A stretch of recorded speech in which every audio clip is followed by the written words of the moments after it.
units. And all of those uses that I just described are not approved for these mini warehouses, and nor are they happening either, and the applicant can speak to that. What is happening is that these businesses are renting out the mini warehouse units, and they are coming up valley from down valley, obviously, and they're grabbing their rakes, their shovels, their painting gear, and they're going to their job site. We went through the definitions in our land use code in Chapter 11. We don't see a prohibition of that. It's really not a traditional mini warehouse storage use, but there is no prohibition against that. Notwithstanding, you can't have office space, you can't have a dwelling in there, and you can't be fabricating or doing business out of a mini warehouse storage unit. So that's where we landed on that. And with that idea in mind, the applicant then said, well, there's an area west of Woodward Lane, and I can even zoom in here more to show it.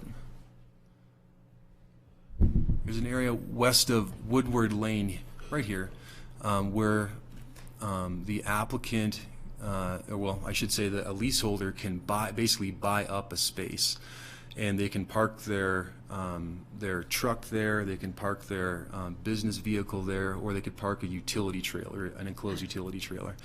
And that's really what the use is. It is not a rental car commercial parking lot. So with those representations made by the applicant, we call this accessory parking to the mini warehouse storage use, which requires a site plan review. And because the board decided on a similar application in 2007, we felt that the Board of County Commissioners should be the deciders on this application too. So that's the background on it, and that's the proposal. Staff has addressed the applicable code sections. One of note is that this is in the Weston Maroon planning area, and we have, the acronym is WOMP. We have the WOMP Overlay Zone District that talks about different types of uses and setbacks and scenic considerations. And this certainly is within that, and we've addressed the code sections for it. Of note is that there's an existing berm running north and south that sits right here, and you can't see it because there's no topo lines on this, but there's a berm that does an adequate job of hiding this use from the highway. And then there's also existing trees, as you can see that too. The applicants proposed to do additional screening, and that would aid in helping screen the parking area from Highway 82.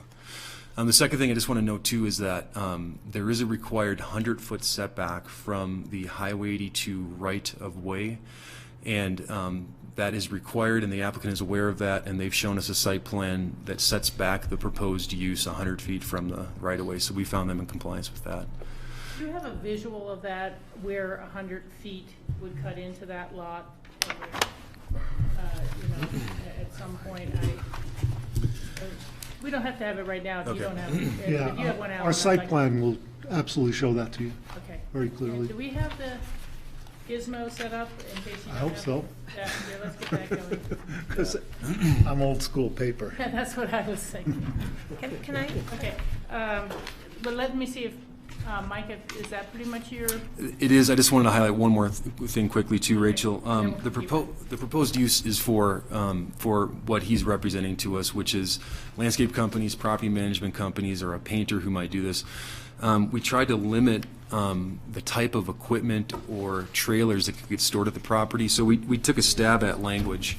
And you can see in the draft resolution, condition number 4, we had some language in there about no dump trucks, no earth moving equipment, and no tractor trailers. And we tried to limit it that way, also to mini warehouse storage leaseholders. But if there's a better way to write that, we're all ears to try and wordsmith that. But we're recommending approval subject to the draft resolution. Well, it struck me that a height limit on vehicles might be certainly something worth considering. Patty? Yeah, no, I think the site plan mapping answers my question, because I was concerned as to the great screening by the cottonwood trees that exist there. I'm very familiar with, because having worked right there for a couple of years.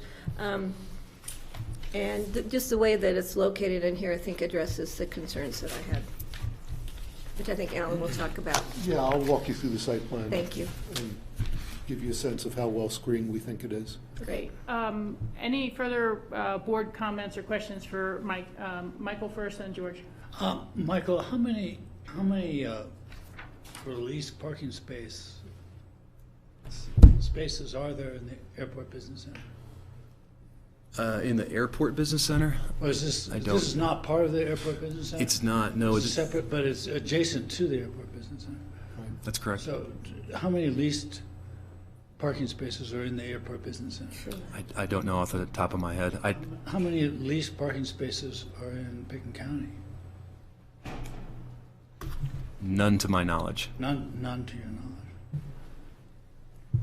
So what does that constitute? What does a leased parking spot constitute? I mean, what is it? Is it a business?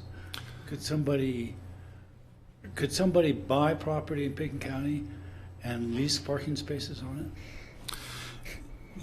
The zone district would have to support that use for them to do that. So, for example, in the rural area, that use is not allowed. So anyone outside of our urban growth boundary would not be able to have that type of use. So it doesn't come under a special use of any sort within our zoning districts? Well, the commercial parking lot that I had outlined in the 2007 application is a certain type of use that's special review to the Board of County Commissioners. And that use, they could propose that again, and you could review that in the zone district. And how does this differ from that? The way they're representing it to us is that only leaseholders of the mini warehouse storage use can use this, and it is for leaseholders of that mini warehouse storage unit. And in discussions with the applicant, we thought that that was accessory to the mini warehouse storage use. Does that answer your question, hopefully? Yeah, I'm just, 'cause I'm trying to understand the concept of what we're doing here and whether or not this is something we already have in the county, or something we'd like to have in the county, or something maybe we wouldn't like to have in the county. So I'm just asking those questions. Sure. And Michael, too, Alan just leaned over and said that there perhaps was already a lease area in the county that I wasn't aware of. If Well, you you can give that in your presentation. I can answer your question, then happy to. Hey, George, I think you were next. Thanks. Come on. How many spaces are there in a mini storage? How many storage units or parking? Mini Yeah. storage units? Oh, I don't have the answer to that question. Maybe Alan can address it. 251. 251, so you're asking for about 10% for accessory access on parking spaces. That would be correct. The,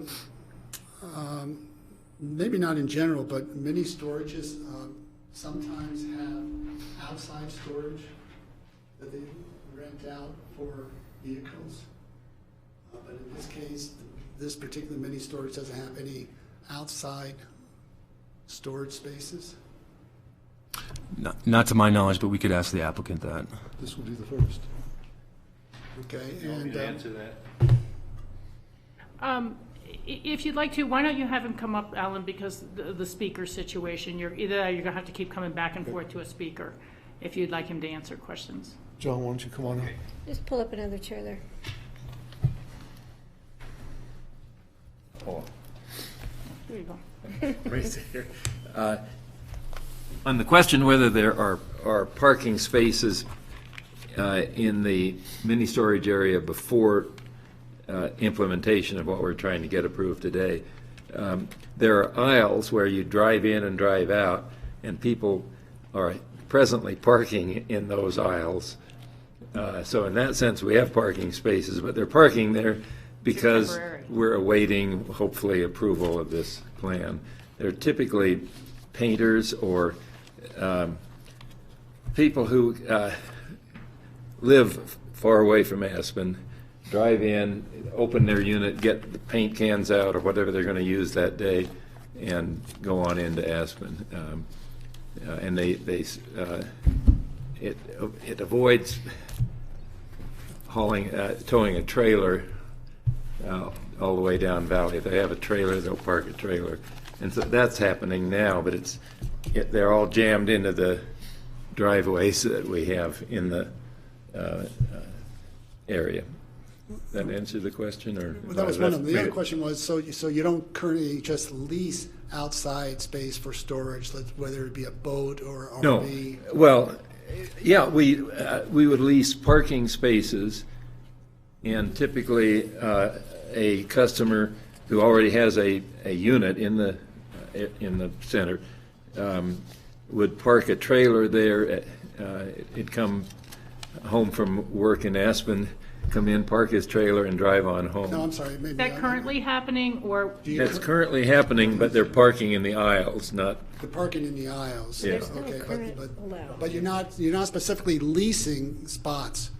Like you lease a mini storage space, but you're not at this point leasing an outside space for the storage of a RV, for example. It probably would come clearer from my presentation, but the parking in this parking lot has been going on for a couple of years. Okay, these spaces have been used without any formal demarcation of this as a parking area.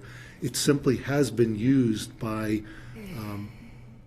tenants of the business for several years. So it's been available for It's been available for that kind of an outdoor use. anyone. This past summer, the applicant wanted to go ahead and regrade it because some ruts had developed in the parking lot and it wasn't draining properly. They called the staff, they called the zoning department not once but twice and asked, do we need a permit to regrade this lot? And they were told, no, they did not. Okay, so they started the process. You're going beyond my question, though. I understand, but I don't want to leave you with the impression that all of this has just been happening. No, that's not my question at all. It has been happening. That's not Yes, my question. there has been outdoor parking going on in this area for several years. Right, and so the proposed application will be that these 23 spots will now be reserved and actually be leased out, rented out for those who wish to pay. Only to tenants of. But it won't solve the That's problem in permitted. terms of trailers being parked adjacent to their current units, which they're currently doing. Yeah, well, those are the exact trailers that had been kept in this parking lot for years. Right, but and- you've got about 250 spaces, you only have 23 parking places. At some point, there may be a demand for, or you may create that same problem again. I'm just trying to figure out how we're going to resolve this problem so it addresses the needs of those who want to use it, but it's not going to increase the impact on all the other mini storage renters. We don't know. I mean, correct me if I'm wrong, but Aspen Mini has not operated with vehicles parked throughout the business. The reason it's happening now is simply we have people who've been dislocated since this construction began. The construction period that we had anticipated was literally a couple of weeks of grading, and that has now gone on through August, September, October as we've waited for this hearing to occur. So the only reason that we're having parking occur in front of storage units is that the businesses who historically have parked their vehicles in this parking lot cannot do so because there is a violation. That's correct. You know, Alan, I think we've got to get some terms straight here. It's not a parking lot yet. It's a dirt field that they've been using as a parking area. That's fair. You know, That's let's totally be clear. fair. And so you're saying approximately 25 cars a day have been parking there at night, overnight, when they leave their units? There's probably, yes, Yes, please, but It'd please be you in have the to come to the Yeah, microphone. this is Lane, the property manager. Okay, thank you.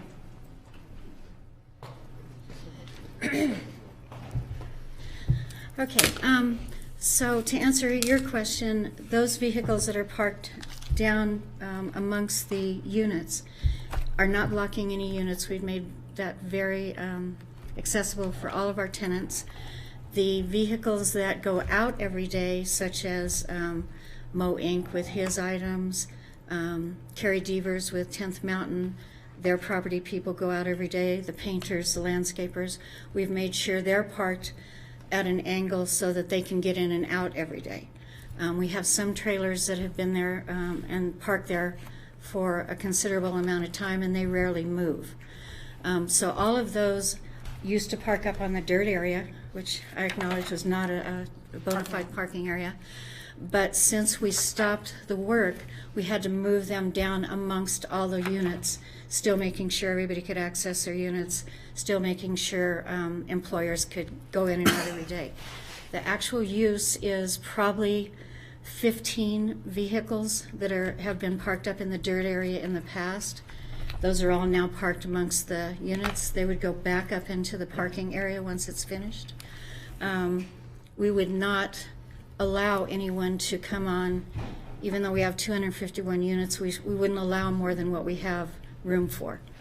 You know, we would just simply say to any of the 251 tenants, we don't have room right now. You'll have to find somewhere else. The big problem and the importance of this to our tenants is that many of them, their employees work down Valley. They ride the buses to work every day up to the mini storage, or they carpool. And then from that point, they get into their units. And there's not a whole lot of them that are commercial. Many of them are, as you say, between units, between homes, property managers storing furniture for their people. But there are a few that would be greatly inconvenienced financially, because now they'd have to find places to put their commercial vehicles, which are generally pickup trucks and, like a covered horse trailer type thing where they put their equipment. Nobody can find places to park those in their homes, on the streets where they live.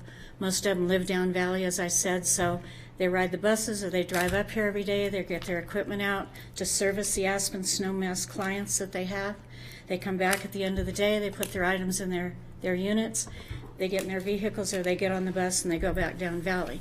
So not only is it important for them, but it also keeps all these vehicles off the road. Financially, if some of these tenants tried to, find parking spaces, it would be cost prohibitive for them. So I think that answered the main question, that folks are before the grading started, folks were parking in the dirt lot next to Correct. the actual paved units. Correct. Overnight, and then peaks were using them again. And again, do you have any sort of approximate number? Is it 25? Is it 12? It's probably anywhere from 12 to 15. We would like to have, the 23, I think it is, that we've proposed, just because it will make it easier for some of them that are already having to take their stuff down Valley because we don't have enough room. Did that answer your question fully, George? Yeah, thank you. My pleasure. Thank you. Okay, other board questions for Steve?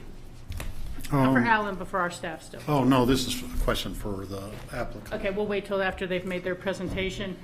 I just want to say that it sounds like work to grade and, although it may or may not have been your plans to pave, but to expand, I can see why our com dev was confused about what you were doing, whether a permit was needed or not. It sounded like right. grading within the aisles of the existing facility as opposed to what is clearly an expansion of use. And so I just want to put that on the record. I don't think they were trying to mislead anyone Nope. about whether or not a permit was needed. I used to have a lot of experience in that general area with the mini storehouses down below yours for 20 years. And so I will say I think it's interesting for us to take a look at later, separate from this application, about how many warehouses are really used, because it could really change the traffic generation numbers. You tend to think of somebody putting their toys in there and maybe needing to check on them once a month or grab something, or winter, summer changeover. But an awful lot are pure business offices, quite simply. I've seen doors open where they had desk, phone, telephone, everything set up, storage of extra parts, plumbing facilities, clearly. And I'm not saying that's a bad use. It's actually, people are pretty innovative. I have certainly seen times when it seemed like somebody was living in the units, and I've seen times when the units were storing cars. It all depends on the size of somebody's unit that they have. So, any number of huge number of activities that it's important to not see people kind of living in those when there's no They're not residences, and I'm not saying you are, but I mean, I've just seen a lot of innovation out at the warehouses. So now we'll go on to your presentation, Alan, and we'll continue to think of other questions. And that, just so you know, that's ready for you when you're ready. Can you help me with it,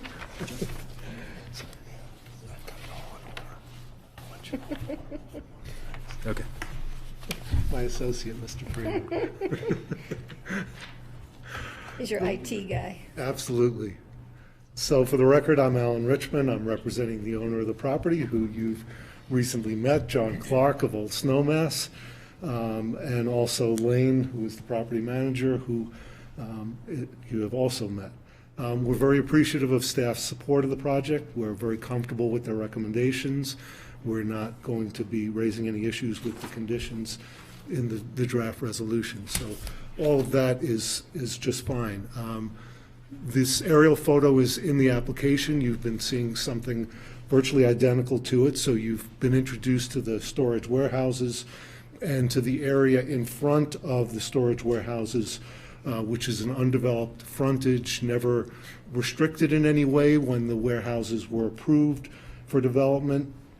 We've talked about the idea that there is a 200-foot setback for structures in this zone district, off of Highway 82. So the structures were purposely set back to the location that they are to comply with that standard. But the code only sets a 100-foot setback for outdoor, or what it calls outside uses, and parking is specifically identified as an outside use.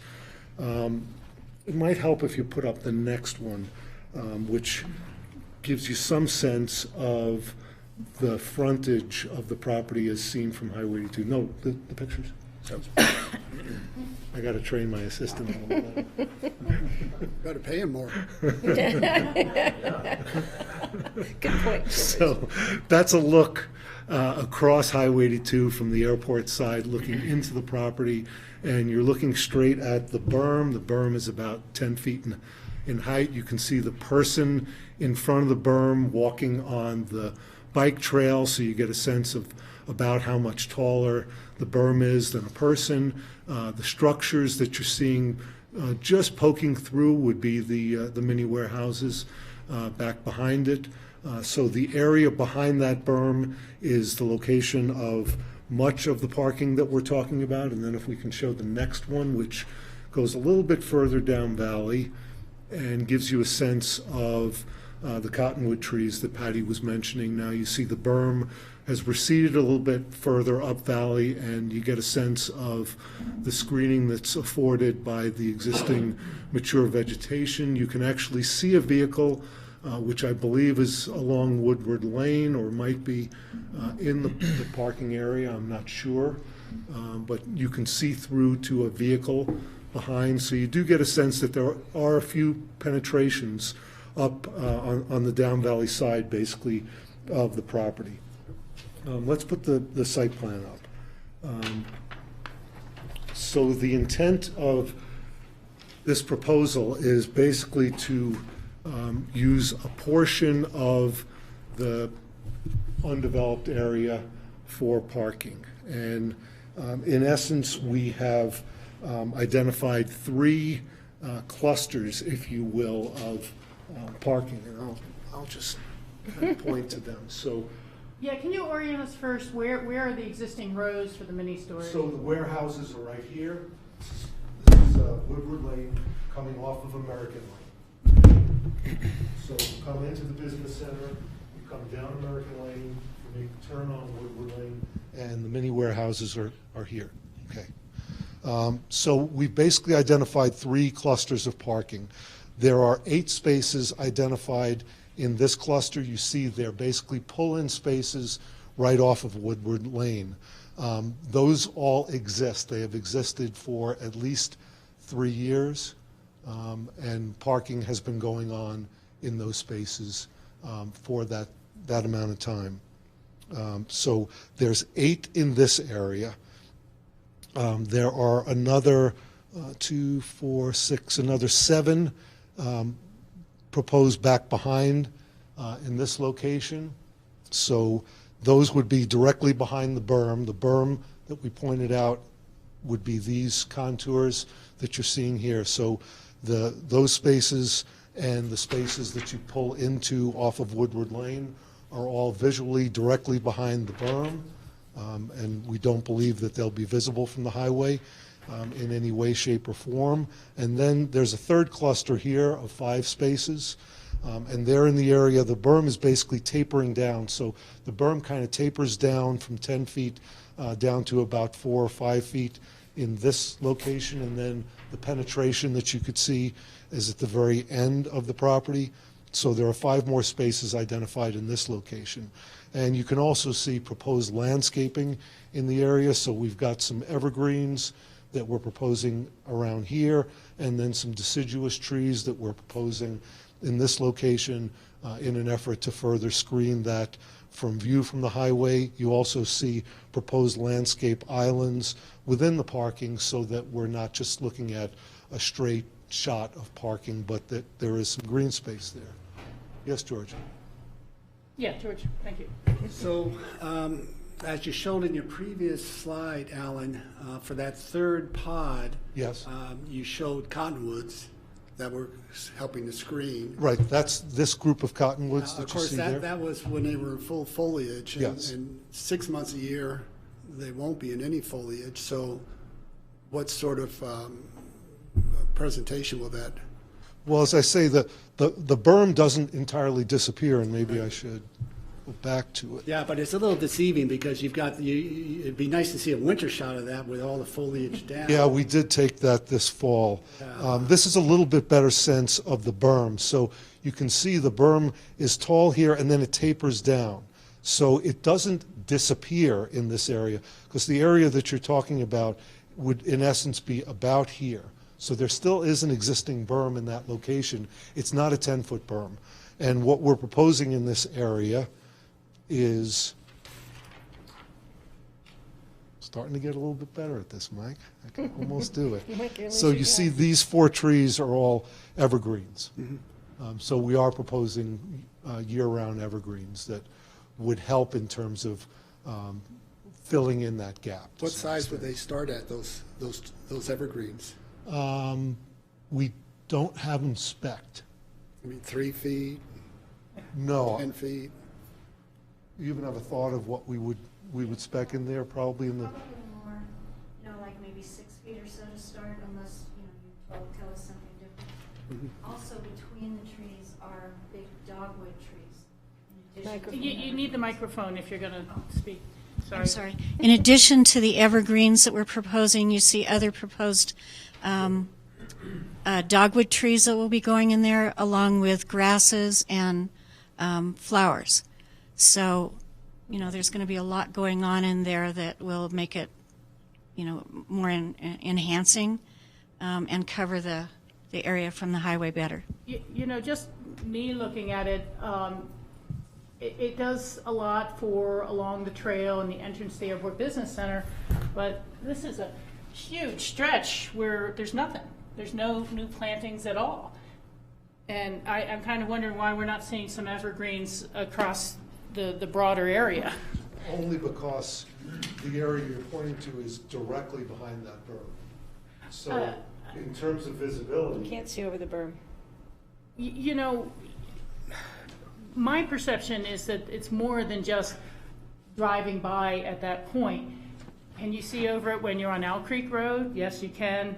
You get a totally different view of the Airport Business Center. If you're looking down from McLean Flats, you get a different view. And depending on the size of the vehicle, you will see the tops of them. I mean, that's just my impression. And it just seems to be an inadequate landscaping plan to me. Hey, can I? Patty? Yeah, well, our scenic overlay, though, is only from Highway 82, is my understanding. Is that right, Mike? Actually, Highway 82 and what Rachel just said, Owl Creek Road Well, is from also Owl a Creek scenic. Road, I think you can't see over it from the airport because you're we have a getting new it- berm on the other side of the airport now. You used to be able to, but now there's a big berm screening the runway. So I think that is helpful there. But Rachel is right, because it's pretty denuded, so maybe some grasses or some additional screening on that berm. Let me just finish here. And then the far end, which you've just moved, Mike, can you help me? The far end towards BMC? It's not on there. Oh, yeah, right. Thank you. That area, I see some, is that going to be deciduous trees that are added in? Because when you're driving down valley, you can see straight through the BMC lot to where those vehicles have been parked over the last year. And I've noticed that those vehicles have been there for a couple of years. So that would be a great screening area through the BMC lot line there. I've just asked John if he has any discomfort with anything that's being suggested here. Okay. The answer is no discomfort. That would be Good ideas, things that we're. Yeah, I think it would be great to add some additional, and it has to be native per the WOMP, so it has to be native vegetation. So along that berm area that Rachel was saying, and then along the bottom side, because you can definitely see into that parking lot when you're driving down Valley on Highway 82, because you can see through the flat area in front of BMC and through the BMC parking lot right into where those cars are parked. So that would give a L-shaped screening area, or almost a U-shape by the time you get, almost a circular shape by the time you get done. Thank you, though, Rachel, for. And you'll notice on the site plan, we had mentioned Serviceberry as the option for the deciduous, and staff had suggested not a good idea, attractive to bears, so. There are a lot of bears in that area. That's why you've heard dogwoods instead. Dogwoods were recommended by Susan Pearson, the zoning officer, and we're fine with that. Yeah, so anything along that bottom edge by BMC, or upper Yep. edge, would be great. Steve? Yeah, I kind of agree with you all that some more landscaping vegetation would be good, and it could make it look like a natural forest. Somewhere in the back of my head, Mike, there's something about a prohibition against using a row of trees along the edge of a property to use as screening. What is You're not supposed to that land enclose a use? property with landscaping, and so we're trying not to have an entire row, and we'll have to strategically locate them. Yeah, and it could be, I mean, it can look incredibly attractive with a variety of species growing and not planted No, at regular we'll intervals, stagger but them, more and we'll have irregular. some variety in the species, so. And not the manicured look, Right. Yeah, as it were. Okay, go ahead, Sorry, we Steve, still if you have need other. no, that's it for I now. just had a little bit more, Okay, please, if I could. Alan. So one thing I thought was useful, I'm sort of skipping around in my presentation just because Yeah, keep the microphone. we've had some comments earlier, but I thought you might want to look at, so this is what you denied in 2007, just to give you an order of magnitude of difference. You know, we want to make it clear that, as Mike said, we think we are really distinctly different than the 2007 application. The 2007 application, as you see, went from one end to the other of the property. It was 47 spaces, so it was twice the number of spaces that we're talking about here. You had a lot of concerns about it. We looked at the minutes, we looked at our notes, and we tried to remind ourselves of what you were concerned about back then, and I have 4 things.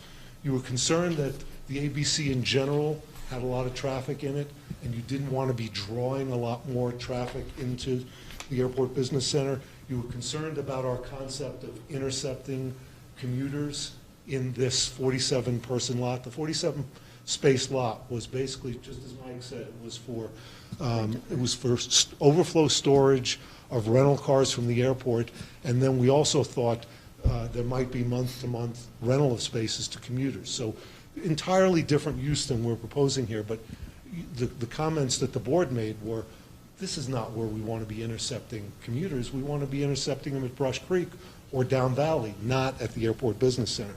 You were concerned about the bike path because the parking essentially got close to where the bike path intersection is with American Lane, and you were concerned about impacts on nearby housing units. So just to give you a sense of how we've changed it, obviously we've gone from 47 spaces all in this area now to 15 in this area and 8 along the road. So half the number of spaces and really 1/3 of the number of spaces inside of the actual lot area.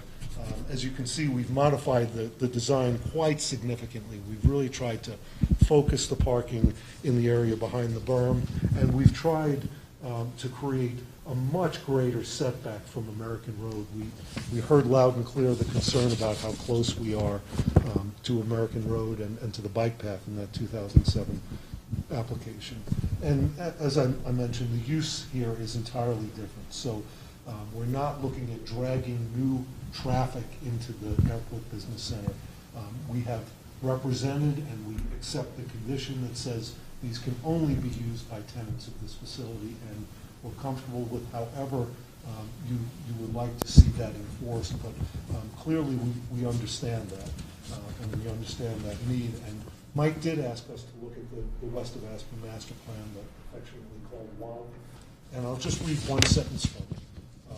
The recommendation, the policy recommendation in the WOMP for the Airport Business Center is, it says, ensure that zoning maintains the integrity. Alan, I'm sorry, but you gotta hold the microphone up or they're not gonna catch Okay. any of this on grass. Ensure that zoning maintains the integrity of the ABC as a service commercial light industrial business center that provides services to the Aspen community and fundamental local services to those who live and work there.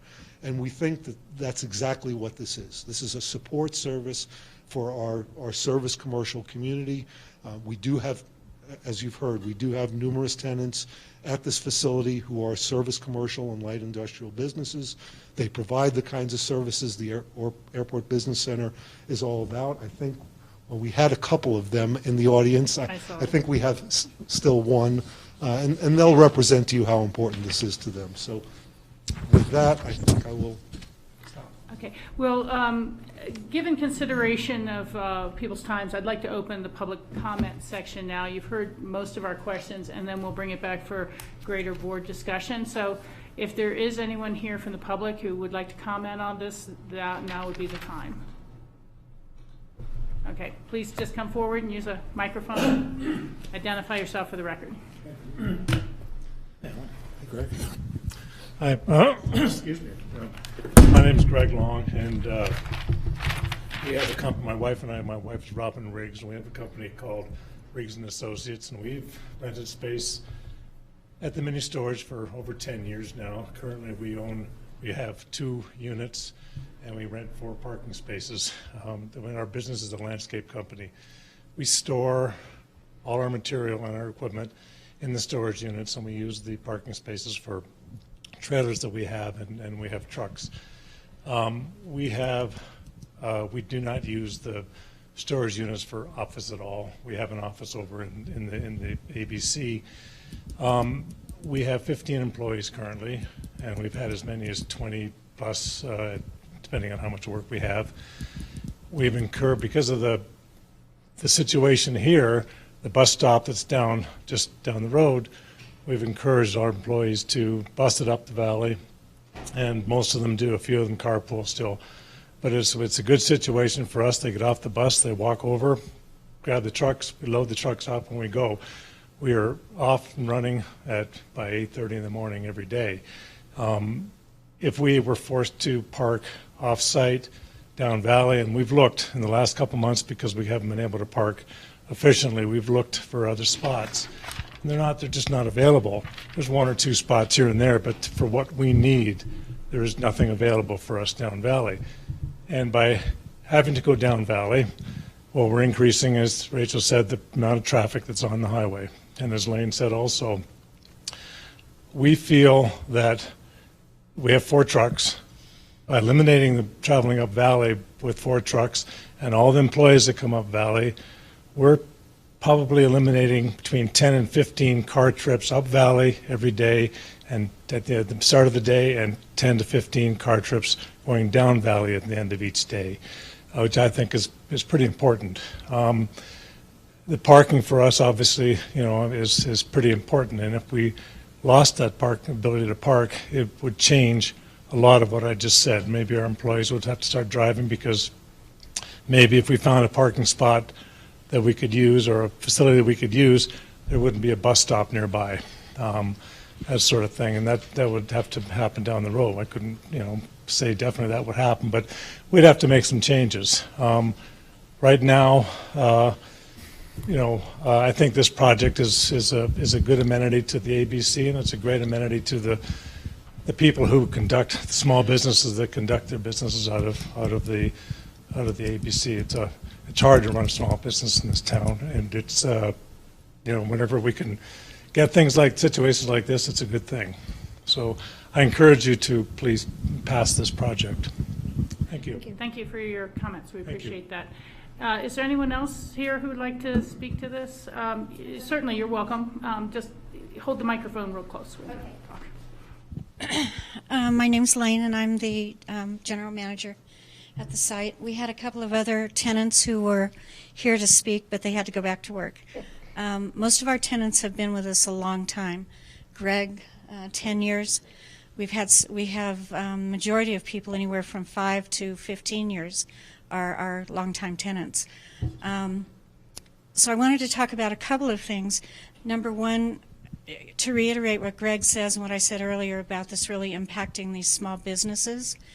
Secondly, I think with regard to the area itself, even before we were told that we needed to get a permit after we had initially started, our plan was that whole area there was muddy. These people were parking up there, which, again, it's not a parking lot. It was muddy. There were ruts. Our intent was to grade off using the existing dirt that we had, which we've had Gerba's do, and then as opposed to the 2007 request of paving, we wanted to be good stewards of the land and use engineered fill, which is a mix of dirt and gravel. So that would be important if there were ever anything with regard to WOMP that was done.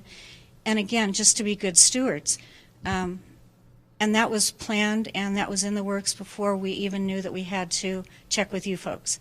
In addition to that, our plan was always down at the end down here closer to American Road and to Comcast and all of that. We have planned to plant trees, grasses, flowers to make the whole end much more attractive for everybody. That was an intent of ours without anybody telling us what to do or that we had to do that. So we want you to understand that our intent was not just to, make a parking lot, make more money. Our intent was to do what we did at this end down here. If you look at the map, you'll see down on the very bottom here, to the right, the little area that juts it, correct. That we've made like a little park-like setting. It's really pretty there. We've got lots of trees. We have a garden there. So our intent was to make the other end equally as attractive for everybody as we have done at this end, and maintain it in the same way. In addition, prior to us knowing that we had to ask for permission, we've already planted several small blue-tip spruce trees because we wanted to make it pretty. So I guess, it's important for you to understand that our intent was always to make this attractive to people coming in and out of the ABC and driving along 82, but also to be to do something good for our tenants who've been loyal to us, so that, as Greg said, they're not spending money that they don't have to bring workers in. These guys all service the Aspen Snowmass area. They come from a long distance every morning early to do that, and for them to have the convenience, not disrupt the highway, not add to the horrendous traffic that exists in that area, I think is important, but it's also a timely issue because small business, as you know, in our country is suffering drastically.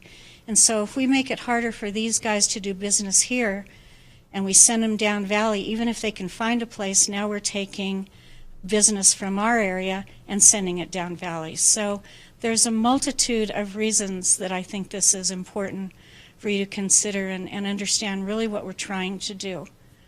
On the side where Comcast is, we've got a lot of trees there, and again, our plan was to plant deciduous trees, grasses, along this area just to the left of the proposed parking area.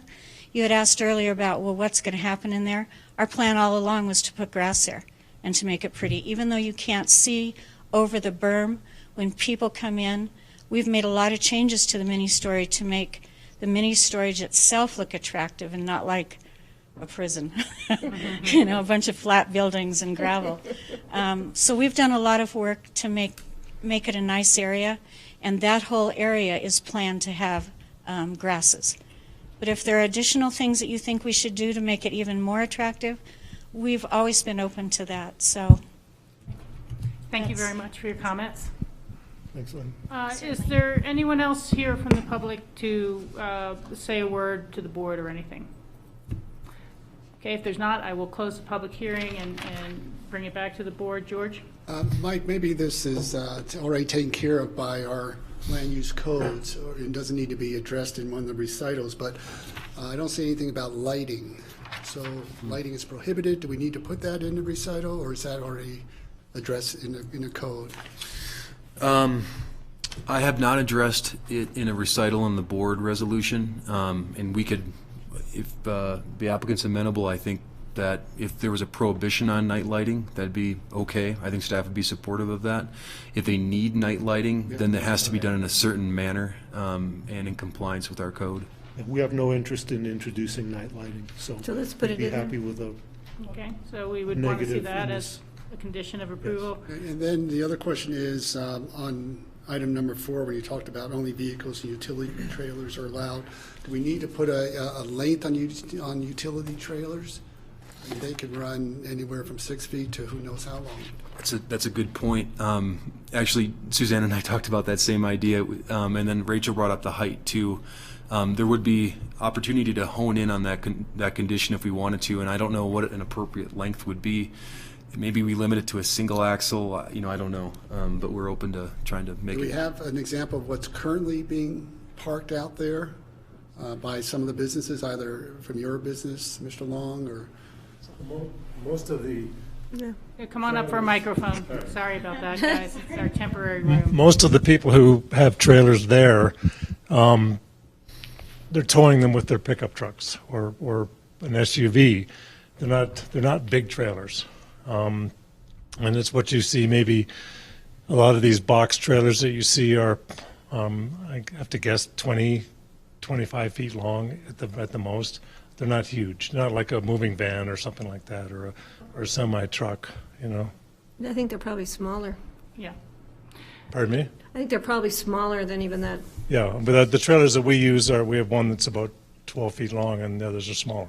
You know, Yeah. so. So it seems like we should put a length on there. I don't know what the length should be, but. Yeah. I think a length and a height would be good restrictions to add, and we just need to have staff work with the applicant to find out what they're. Yeah, I'm kind of a little less concerned about length based on the layout of the parking spaces themselves. It looks like they may have 2 or 3 longer spaces that they would assign to specific people with those. But height concerns me mostly, and I'm thinking of the big tour buses that bring in a show at the Double Diamond and, these sort of things, because if we approve one use, you never know what it evolves to in 20 years, and potentially with different owners or things like that. But I could see where it become really valuable for some folks to say, great, I'm going to rent a storage unit, one of the smaller ones for X amount and lease a space and then have, 10 large travel RV homes in there all winter and almost push out the small businesses, frankly. So, I think that's real important, and we want to be clear. I don't think we're doing this for boat storage. Recreational vehicle storage? Recreational vehicle storage or boats on trailers. On the one hand, I kind of go, maybe that doesn't matter, maybe people need that. But on the other hand, I just don't want, if it's happening to support service vehicles, and service community, we don't want that pushing out. And so you don't also want to ask the question, is it appropriate just for standard car storage? You have a family with 4 people, 3 cars, 2 spots. Oh, let's rent a spot out here. Yes, we'll use the little storage unit too, but they're primarily getting it for the parking spot. So I just don't know. I haven't had a chance to think about, is that a problem? Is that not a problem? Would this be a type of special review that could be looked at again in 5 years to see how it's evolved, so that if a future board, finds it's become this is where everyone's storing their summer sports car with a thing over top of it, and it's no longer serving the use of small business support, it could be changed. I don't want to over-regulate when it's unnecessary, is what I'm saying here. But I also can see it becoming an all RV recreational storage area in no time at all, it just in the community. And so I think a height limit would deal with that, in most ways. Well, Rachel, can I Yeah, just add please, to Patty, that? go ahead. I thought the applicant was pretty clear. Wait till Alan gets back over. I thought the applicant was pretty clear that this was associated with small business ownership and leasing of the units, and that this space was for those vehicles associated with those small businesses. So I don't know if that would lend to, well, I'm the small business owner and I happen to have a big boat. That's what I'm wondering. Yeah, I never thought of space. that, but there is a need for boat storage. But is that really? I would truly support this based on the fact it's associated with the needs of small business owners in this community. So Rachel has a good point. Maybe in 5 years it comes back to staff and you give staff some kind of description as to the vehicles that are being stored in that area. And then if the need has changed, then we can deal with it. If the need has stayed the same, staff can review it and say, we don't see any reason to amend this. Yeah.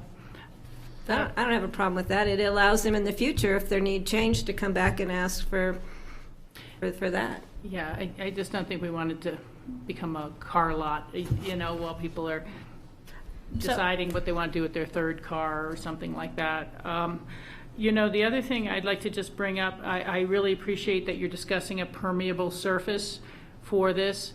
We've all just spent a pretty good amount of money redoing the roads and the gutters and the drainage at the Airport Business Center, as well as water capture before it hits the Roaring Fork for storm drainage.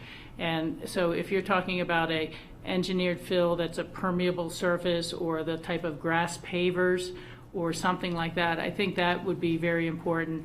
I don't think we should allow this approval to be read in the future that we can now asphalt over it without dealing with permeable surface and stormwater drain off. And so that's something definitely to catch in these conditions.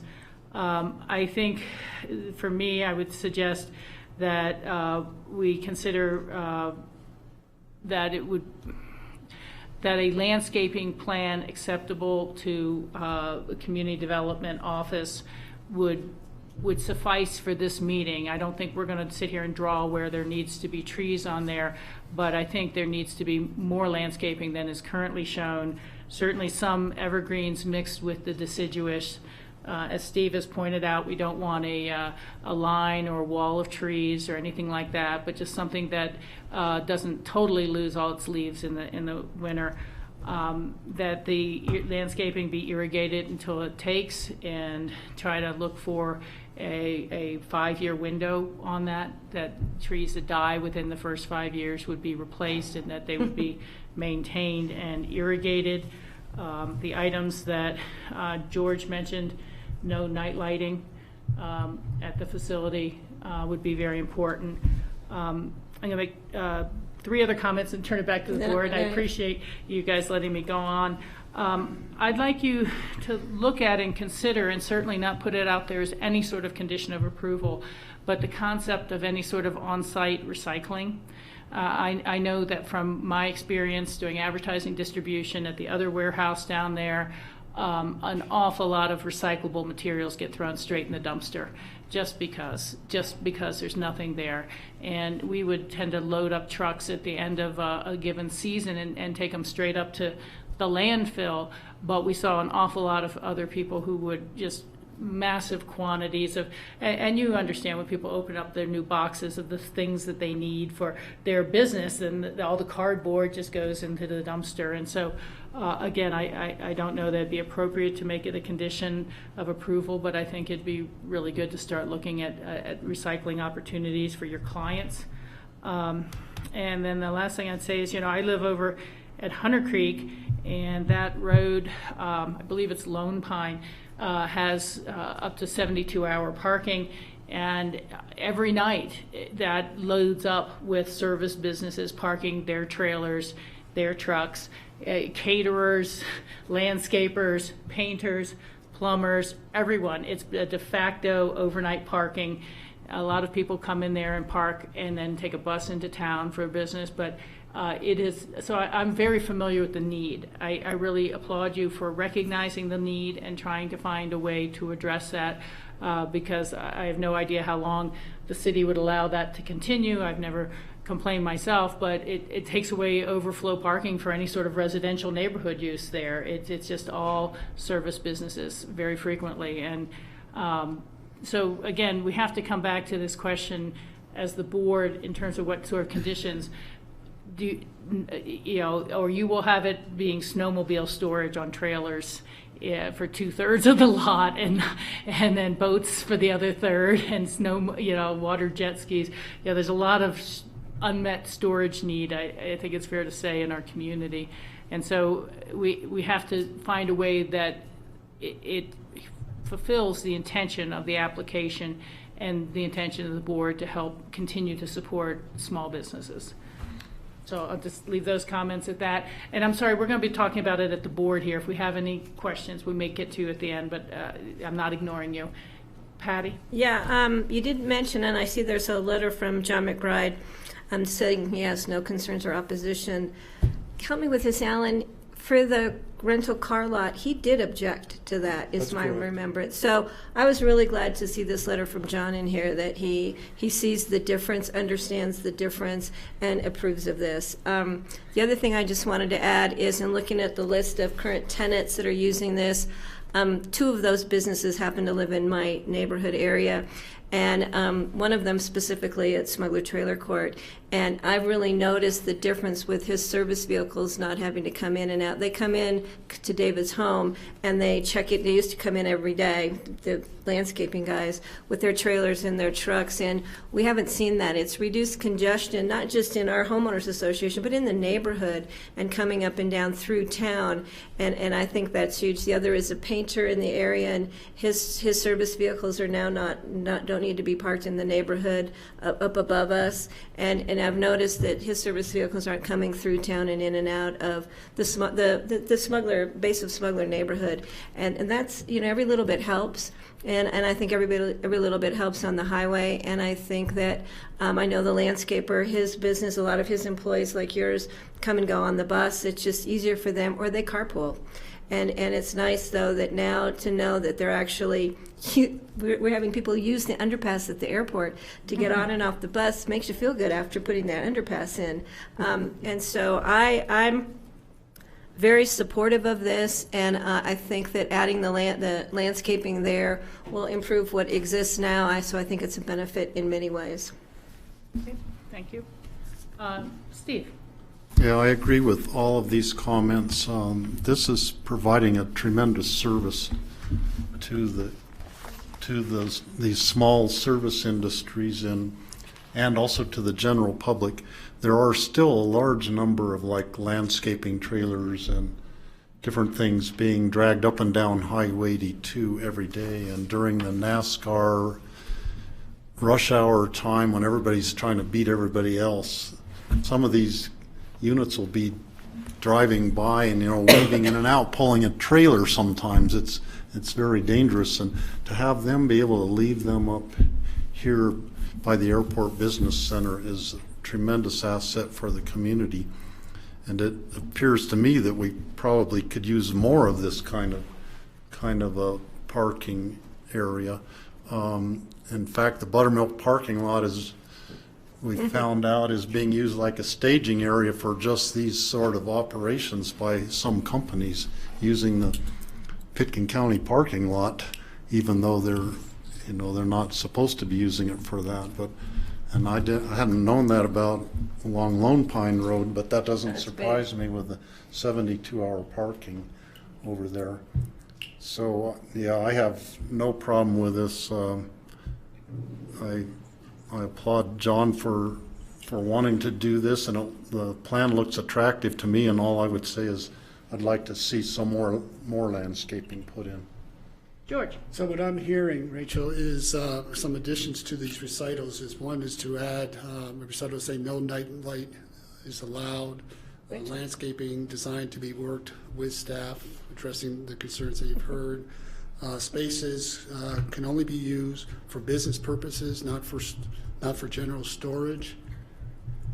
think those are the main Or points. I would say recreational vehicle storage. Personal use. Personal Personal use. use, yeah.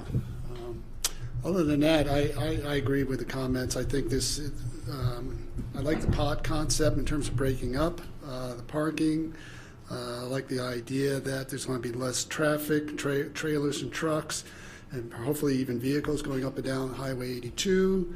And I actually also have to sort of commend the applicant. I think to have an attractive landscaping around a mini storage is very unique, I would say. You just have to look into Mid Valley or Down Valley, and what you see is no landscaping and chain link fences. So I want to acknowledge the applicant for that. Okay, Michael. Yeah, so I think those are, so the only other condition I would add, which is none of this should be visible from the highway. So that takes care of any height, excessive height of whatever you have there, so, right? It's not visible from the highway, shall not be visible from the highway. Well, I think that there might be the occasional angle that you can see Well, through. we're not talking about that, we're talking about some structure, some, Okay, yeah, so I think you need to modify not visible from the highway, because that means not visible from the highway. So I think by having the height. not sort of visible from the highway? That kind of, sort of. Well, I like that technical language Yeah. myself, Michael. and I, you know, we're always trying to look a little further down the road than what's in front of us today. And so, you know, you think about some of those refrigerator trucks that deliver downtown Aspen, and they're small, they're single axle, but they're very tall in the back with the refrigerator, you know, seafood delivery and these sort of things. And, you know, so I don't know, I don't want to put our staff in the position of saying, well, it wasn't visible this summer when there were leaves, but it's visible now, and you have to tell them they can't have it, and then they're saying, well, you broke our lease, and, you know, so Well, the only reason I brought it up was because there's been discussion about height of the structures, right? So rather than say you can't have anything over 12 feet tall or whatever, you eliminate sort of that specific, and you just say it shall not be visible from the highway. To the best extent possible. Yeah, that's fine, sort of. And so, and I think also in terms of length, it has to fit in the parking. yeah. It has to fit in the parking space. If it doesn't fit in the parking space, If it's we're too damn creative long. about which vehicles go where, Right. You're good. we can accomplish what your objective is. So You know how to manage the that. taller vehicles would go down off of Woodward Lane, down at the bottom, and the spaces 4 through Right there. 10. Really, the only area I think where there are penetrations, and Patty, you're right, I mean, it depends totally on the angle. When you're coming up Valley, you can look into the lot just on that angle.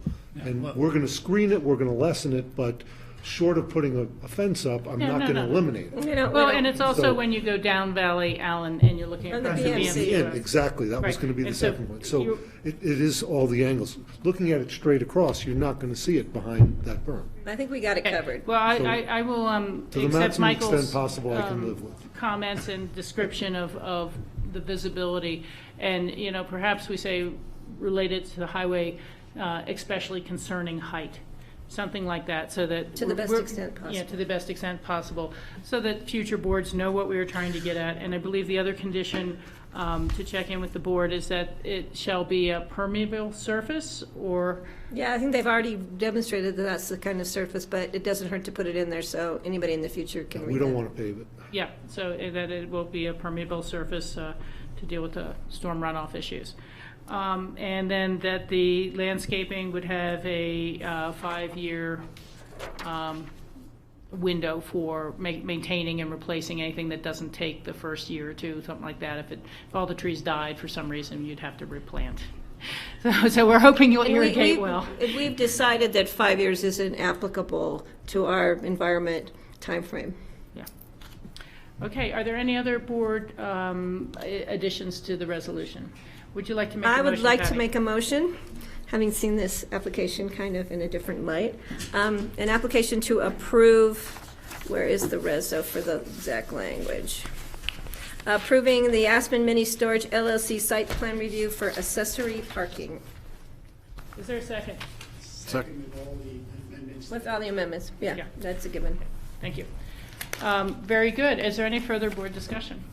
No, I would thank you both for coming in and really trying to take care of the neighborhood out there. And there's already been visible improvements, and I'm sure we'll be seeing more. So good luck with all this. All those in favor say aye. aye. Aye. Any opposed? There are none. It's passed. Thank you so much. Thank you very much. Thank you, Alan. Thank you. Thank you.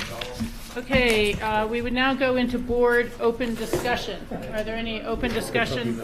Guys, we're going to try and finish up real quick here, so just take any conversations out. I have. Patty, open discussion. Yeah, did we hear anything from Brian Pettit? I did not. Okay, so I just think, I'll bring that back. yeah, well, I wonder why he's not responding. Is he out of town? No, I have an email from him. He wasn't in the office to get any information. Oh, okay. So he Okay. responded, I just couldn't provide me with information. Let's just try to follow up on that with a phone call to his cell phone or something like that to tell him that the board has heard these concerns. I emailed him that, so he'll get back to me. Okay, Be great if we could come to some conclusion for tomorrow. okay. I see George and then Michael. Speaking of Brian Pettit, there was a letter from the Emma Caucus that was forwarded on to Brian, to the BOCC and the county manager's office, requesting stop signs to replace yield signs along the Emma Road by the entrance off of Highway 82. That intersection has seen some near misses, people who are not yielding, bicyclists who are coming on and off the Rio Grande Trail. And the caucus discussed this about a month ago and recommended that those yield signs be replaced by stop signs. So we haven't Said a month ago? discussed that, and as far as I know, the Emma Caucus hasn't heard back from the request. Okay, thank you. Anything else for open discussion, George? And Michael? Yesterday, I got a letter from a woman who lives near the landfill somewhere, and she was complaining about excessive dust at the landfill. And I let John Peacock know. And today, I happened to be driving past the landfill on Upper River Road, and it was terrible, terrible, terrible. There was essentially a fog of dust coming off the landfill. So I told Phyllis, but I think we need to make sure that there isn't dust escaping from the landfill under any circumstances, because it impacts a neighborhood with health issues. It's just horrible. Yeah, I got a phone call from that same person yesterday and went right to Phyllis and John, having run into them on the street corner. And John sat down and addressed it directly to the landfill, but it's interesting that was happening again today. So I'm glad that you saw it today. You know, it's been dry, and so Yeah, but they have a water that's truck tough. right there. But we need to keep our property as well as we expect other people to keep their property. Yeah, I agree. And it's hard to put demands on people when we can't live up to our own standards. I'm glad you saw it again today. Agreed. All right, Steve. Yeah, today, in further discussion on Michael's point, today on the Summer Road on Aspen Mountain, there was a huge cloud of dust up there. I think it's been so dry that there's just like probably powdery conditions, and we need to probably get water trucks out and just water down the areas more frequently. I don't think we water the road, but we will water the landfill Yeah, wherever the dust is coming up from.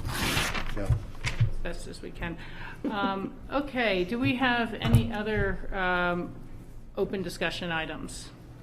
I don't think so, other than wishing people a very happy Thanksgiving once again. And we will not be having a meeting next week because it is Thanksgiving, and then the following week is kind of one of our 5th weeks of the month, so we will not be having a meeting then. We will have our next work session of the Board of County Commissioners on December 6th, Tuesday. We will be continuing to wrap up our budget work, and our staff is going to be looking forward to whether or not we need to do some working lunches or some extra days to finish up any budget or other remaining work. So with that, we do have an executive session set for today. I would like to ask the board for a motion to convene executive session for the purpose of discussion of Thompson Divide update, property acquisition, City of Aspen diligence application, stream protection strategies, enforcement of development restrictions, all pursuant to Colorado Revised Statutes 24-6-4024B. So moved. It's been moved. Is it seconded? It's moved and seconded. All those in favor signify by saying aye. Aye. Aye? And there are no opposed. We are in executive session. Grassroots, we will be leaving this room so you can break down. And board, let's reconvene at like 2:35. And where will we be convening, Laura? What room? The tower room. So everyone will have, let's say, 15-minute break and then meet in the tower room.